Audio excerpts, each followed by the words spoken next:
It's November 2024. You know, we started off January 2024 with the whole Cat Williams thing, and it has literally been going on for, you can say, 11 months straight so far. Yep. The whole thing with DayStar and Joni Lamb, I think her name is. She's the president now at DayStar. They're going through a whole feud with her son, Jonathan Lamb, and his wife, Jonathan Lamb's wife, Susie Lamb, about a whole thing, and it's dealing with pedophilia. Hello, everyone. I wanted to take a few minutes today to speak from my heart to the DayStar family and friends. Recently, DayStar made the decision to terminate my son, Jonathan Lamb's employment. That decision was not taken lightly. It followed a 15-month review of Jonathan's performance and his refusal to take any steps to satisfy a detailed performance improvement plan put in place. He also refused my offer to participate in a formal mediation to resolve grievances in a biblical and professional manner. Rather than take any steps to improve his performance at DayStar, it seems clear now that Jonathan was focused on fabricating a smear campaign. You see, Jonathan was extremely disappointed that he was not named the future president of DayStar following the death of his father and my husband, Marcus Lamb, despite the fact that Marcus had given a clear directive to the family and to the board that I would succeed him as president. Jonathan's disappointment in not getting his way only deepened when I married Dr. Doug Weiss, who has been such a blessing to me, the rest of my family, and DayStar. I can tell you that as a mother, as a grandmother, this situation saddens me deeply, and it grieves my heart because I love my family. I love all my children. I love my grandchildren. I love the work we've done together for so many years. And I had hoped that we could have resolved the situation in private. But now, Jonathan has given me no choice except to speak out. Everyone knows that we have dedicated our lives to spreading the love of Jesus, and to see it attacked by my son Jonathan and his wife is truly heartbreaking.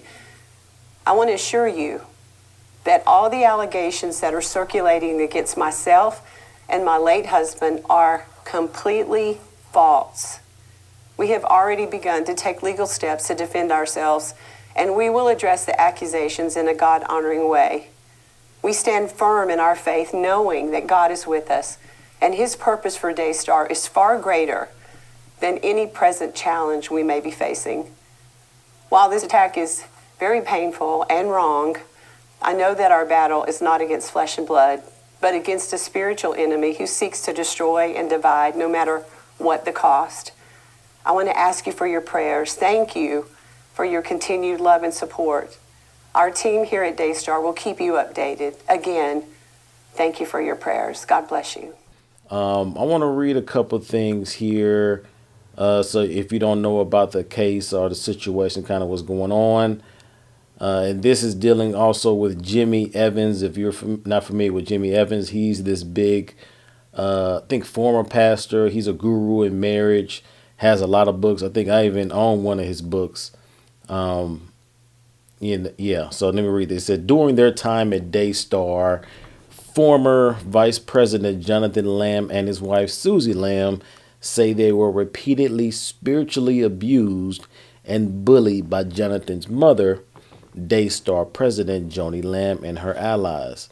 Most blatantly, they say Joni ambushed the couple by bringing in Christian heavy hitter Jimmy Evans, founder of XO Marriage, for a meeting on July 11, 2023. Not only did Joni shame her son by telling him his wife had him by the balls, but Evans pressured Jonathan to submit to his mother, claiming she had God-like authority. Yeah. And this is quoted that they were saying, says, submission means she is the voice of God to you, Jimmy Evans told Jonathan and Susie on a recording the couple gave to the Rory's report, TRR. I'm sorry, can you clarify, Jonathan asks? She's the voice of God to me? She's the voice of God to you, Evans said. Now, and there is an actual recording that I'm not even going to play that, but it is an actual recording. So I'm just actually reading the transcript of what all saying. Now, anybody, if you go to a church or if you're under some authority of a prophet, pastor, minister, or whoever, we talk about spiritual abuse. I think this is most of the time what people are talking about. The spiritual abuse is because you want to honor the authority that you're under, whether that's my pastor, or mentor or spiritual mentor, right? So you want to honor that person, but by no means at all should they ever be God to you, right? We have Holy Spirit in us to lead us and guide us and direct us. So if somebody's telling me you need to listen to them because I'm God to you in your life, and what you say is like, I calls the pause to that talk, man. It's just that's a big form of spiritual abuse. It says, so she said the voice of God, she's the voice of God to you, Evan said. So Jonathan asks, so I can't hear from God, I have to hear from her. Jimmy Evans said, outside of DayStar, Evans replied, what she says is God in DayStar. This is the voice of God in DayStar.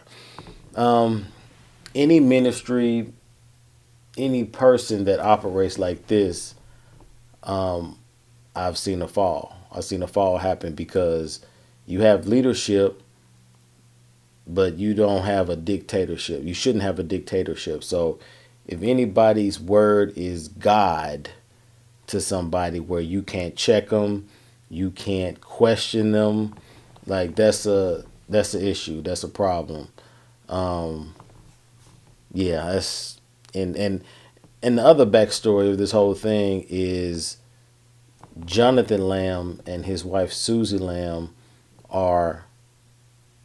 have been talking about their daughter, which is Joni Lamb's granddaughter, about a man which they haven't named yet. They call him Pete, just because they don't want to say his name.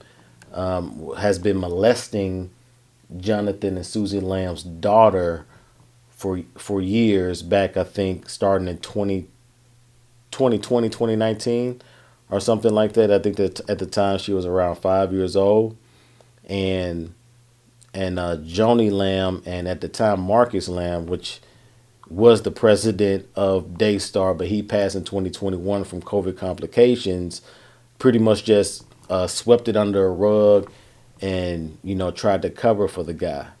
And so what you saw Joni Lamb talking about, Jonathan, her son, is trying to put a whole smear campaign against her and DayStar, is basically saying that he's fabricated, putting his wife and his daughter on blast for molestation, for the smearing of DayStar and for the smearing of the company and the smearing of the Lamb name. Now, stranger things have happened. I get that, but I just find it hard to believe that a son would try to smear a huge company and business like DayStar, on the back of his daughter, of his now, I think she's maybe 7 or 8 years old now. So he just, not saying it's not possible, but I just find it hard that he's trying to smear that company and the name and his mom and stuff, and putting their own daughter in it, right? Like, it's pretty sick, but I find that hard to believe.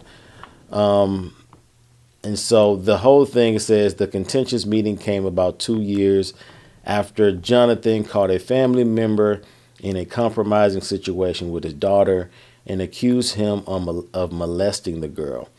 As previously reported by TRR, Jonathan and Susie claimed that Joni and her late husband, DayStar co-founder Marcus Lamb, immediately defended the family member and declared him innocent.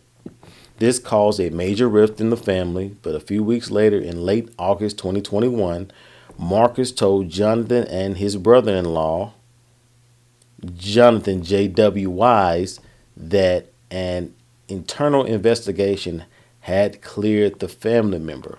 And if you continue to read and get more into the story, you'll see that internal investigation was something that was conspired by Marcus Lamb and Joni Lamb, somebody that they already knew, right? So it wasn't an outside source doing an internal investigation. It was somebody that they already knew, that they had relationship with, and so they did an internal investigation, and they were no part of it, and it came back and declared that he was innocent. So even that part seemed, real fabricated. And I remember seeing Joni Lamb. I think she was on Tim Ross' podcast, and reading something about the first days or the first years of DayStar with Marcus Lamb back in the early 80s, late 70s. And they always said that DayStar was their baby. They had two babies around the same time or something, which is DayStar. They called that a baby. And then they had Jonathan Lamb, their son, which the one they're having the legal issues with now. So looking back and reading that and seeing that, it tells me a lot to how she views DayStar and the company. She views it like a child, pretty much like a firstborn. Because I think as they were getting DayStar and all that stuff off the ground, Jonathan came about. They had Jonathan as their firstborn son. And so when I hear stuff like that, I cause to pause, because now, years later, they put in all that work and sweat equity into the company, and it's like they treating it like a child, to where they may be, like in the case, treating their firstborn with more favoritism than the next child, which is Jonathan. And so it's like a lot of this stuff is not really coming together when it comes to Joni Lamb and her side. And if you saw what she said in her teleprompter statement, and I get writing it. I get writing because I write too. And so reading off something, I get that. But something as personal as this, you're talking about a son, you're talking about your daughter-in-law, you're talking about your granddaughter. It's like you would think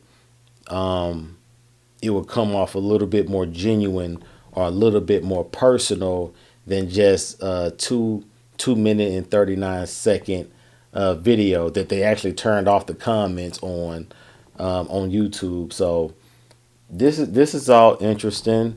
A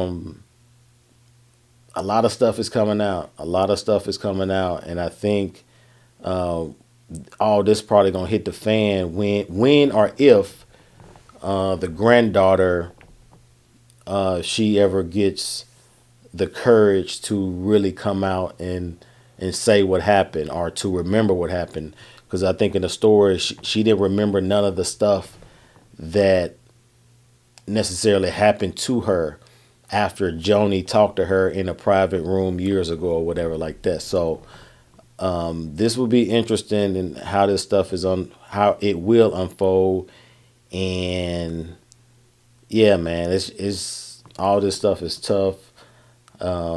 You want to pray for all those that are involved, but the hell with anybody that mess with kids in that manner and really try to take up for them for the sake of the business, for the sake of what they call ministry in DayStar. So it's almost like they make a spiritual excuse of, I have to put this under a rug and not say nothing about this person to save the baby, which is DayStar Television, and all the stuff and affiliates that come with it. Tell me what y'all think, man. Until next time, salute.